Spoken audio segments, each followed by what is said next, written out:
Subscribe అవ్వండి digital యోగికి. మా దగ్గర నుంచి లేటెస్ట్ అప్డేట్స్ కోసం బెల్ ఐకాన్ క్లిక్ చేయండి. Good morning friends, welcome to digital Yogi, the yogis you can trust. నేను మీ host Sridhar. Samsung Galaxy Note 7ని అందరూ ముద్దుగా బాంబుని పిలుచుకుంటారు. ఇంకా ఆ నైట్ పేర్ నుంచి పూర్తిగా బయటికి రాకముందే ఇంకో ఫోన్స్ బ్లాస్ట్ అవ్వడం మొదలుపెట్టాయి. ఈ ప్రాబ్లం మొన్నటిదాకా కేవలం శాంసంగ్లో మాత్రమే చూసేవాళ్ళం, కానీ ఇప్పుడు ఈ రోగం షామీ వాళ్ళకు కూడా అంటుకుంది. శాంసంగ్ నోట్ 7 ఫోన్ ఛార్జింగ్ పెట్టినప్పుడు బ్యాటరీ ఓవర్ హీట్ అయి బ్లాస్ట్ అయ్యేది. అది బ్యాటరీ ప్రాబ్లం. కానీ ఈ ఫోన్స్లో బ్యాటరీ ఇష్యూ కాదు, సిమ్ పెట్టే ప్రయత్నం చేస్తే చాలు ఫోన్ బ్లాస్ట్ అయిపోయింది. ఈ సంఘటన బెంగళూరులో చోటు చేసుకుంది. అర్జున్ అనే వ్యక్తి పూర్విక మొబైల్ స్టోర్లోంచి రెడ్మీ నోట్ 4ని పర్చేస్ చేశాడు. పర్చేస్ చేసి ఇంటికి వెళ్ళిన తర్వాత సిమ్ పెట్టడం ఇబ్బందిగా అనిపించిన అర్జున్ తిరిగి పూర్విక మొబైల్ స్టోర్కి వెళ్ళి సిమ్ పెట్టమని అడిగాడు. ఆ షాప్ అతను సిమ్ పెట్టే ప్రయత్నంలో ఈ బ్లాస్ట్ జరిగింది.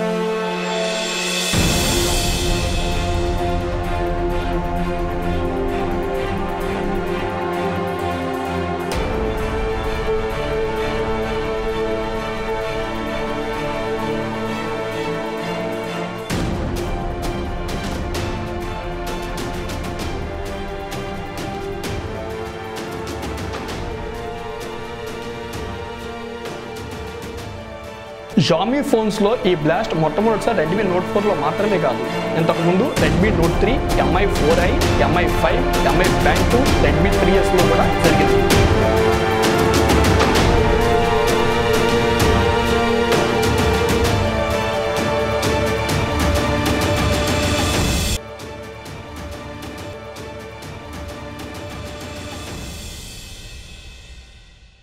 ఫోన్స్ పేలటానికి చాలానే రీజన్స్ ఉండొచ్చు, కానీ షామీ వాళ్ళు ఈ ఫోన్స్ ఎందుకు పేలినాయి అని పూర్తి ఇన్వెస్టిగేషన్ చేసి ప్రాపర్ డీటెయిల్స్ ఇస్తే కానీ మనకు అసలు విషయాలు బయటికి రావు.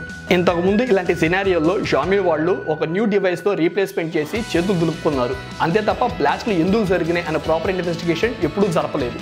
బడ్జెటెడ్ ప్రైస్లో బెస్ట్ స్పెక్స్తో ప్రొడక్ట్స్ని లాంచ్ చేస్తున్న షామీ ఈ సంఘటనని తేలిగ్గా తీసుకోకుండా గట్టి ఇన్వెస్టిగేషన్ జరిపి వాళ్ళు ఫర్దర్గా లాంచ్ చేసే ప్రొడక్ట్స్ అన్నిటినీ సేఫ్టీగా ఉండేలా చూసుకోవాలి.